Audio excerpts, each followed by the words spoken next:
So make it fun or let it go. It's good advice. Have fun with it or let it go. Have fun with him or let him go. Have fun with her or let her go. Have fun with it or let it go. Yeah. Meaning person, place, thing, idea, whatever it is. Have fun with it or let it go. As long as you're having fun with it, then the momentum is positive and it will get better and better. If you're not having a good time with it, then it's evoking effort from you. And then the effort just makes you tired and keeps you from having fun. Source energy can flow toward anything. And when source energy flows, this is what happens when source energy flows to something through you. It expands. It becomes more interesting. It gathers more cooperative components. It gathers momentum. It becomes more. That's just what happens with your focus. And so if something's already got your focus pinched off because you already have beliefs about it that aren't letting it flow, then sometimes it's just easier to let it go and give your attention to something else. We can tell that we're having a pretty strong conversation about effort versus trusting, about letting it be rather than making it be. And it's also a strong conversation or evidence of a belief. It's sort of like pushing the noodle. It's the difference between allowing it to unfold and trying to make it unfold. And there's a belief within you, it's within a lot of people, that says, my attention to it and my effort factor are what are going to make this go. And we say, it's actually the other way around. It's your absence of resistance that's going to let something that you want go. It's not your attention to it and your hard work and effort that makes it go. And people don't get that because there is a certain action factor that does make the difference. In other words, you could line people up with something to move from one place to another, and a strong person could pick it up and move it faster than a weaker person. Someone more determined is going to move that physical thing further. But that's not the game you play in. You're playing in a game of higher stakes with faster currents and energies and bigger repercussions and bigger results than just moving something from one place to another. So don't let yourself be confused about what a little bit of mediocre action can accomplish in relationship with what true alignment to the energy that creates worlds can accomplish. And sometimes people sacrifice their alignment and all of that power for just using their brute strength or willingness to dig in with their minds to accomplish something. Did you hear that? And you know how you can tell the difference? By how it feels. If it feels hard, it isn't working. If it feels hard, you're working. It isn't working. Allowing the universe to provide is really what you're wanting to have at the basis of all of this. You're thinking things into being. You're not doing things into being.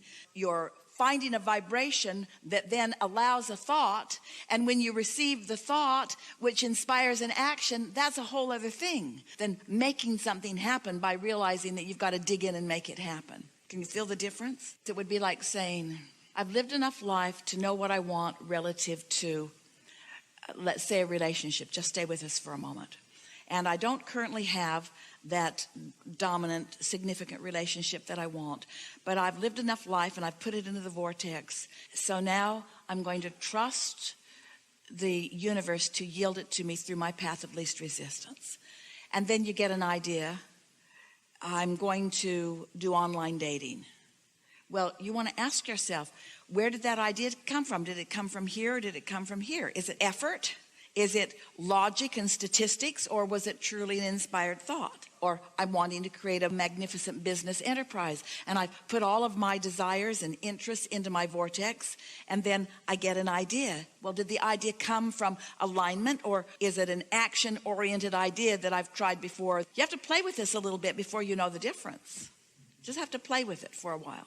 And soon you'll be able to tell the difference about where the impulse is coming from the receiving mode of my connection with source, or from the receiving mode of me just being tired of not having what I want. You're always in some receiving mode because your tuner is always on.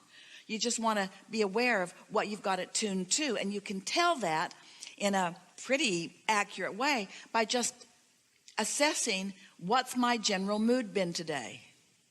If I've been just sort of awkward in my being and ornery and disappointed about life and discouraged and halfway depressed, it's a pretty good sign that every idea you got came from here, not here. what's my mood? And if that's been your mood, then when you go to bed tonight, say, I'm going to leave these thoughts and these moods somewhere else, because while I sleep, the momentum of all of that will subside. And when I awaken, I'm going to be in a new place. And then when you wake up, acknowledge that you're in a new place. And if you can find time to meditate for 15 minutes, and we know you can, quiet your mind and reset yourself, and then notice how this day plays out. We've been talking about meditation with you all a lot today, and we know that these are only words to you until you've actually quieted your mind and gotten to that place where you are actually feeling detached from your body, and where you can actually feel yourself feeling different than you have felt in terms of consciousness, and where you're detached enough that you really can't tell your toe from your nose. In other words, you can feel that you're in that different space, and then an idea occurs to you and feels good when it occurs, and then produces really good experience as you follow through with it. Until you've actually had that experience, then you don't know what we're talking about here. You haven't personally and consciously accessed the energy that creates worlds for your personal creation. And so Esther's been noticing there are a couple of people in her life that she really likes a lot and thinks a lot about, and they are often presenting to her a conundrum that they can't quite work through. And she's been wanting so much for them to discover the magic and the clarity and the power of meditation, but they just don't quite go there. They just don't quite go there. Someone gave her a really good analogy the other day. It's like getting in your car to go somewhere and refusing to bring your keys. So you almost got it all right. You went to the garage, you got in the vehicle, you opened the garage door, but you refused to bring your keys.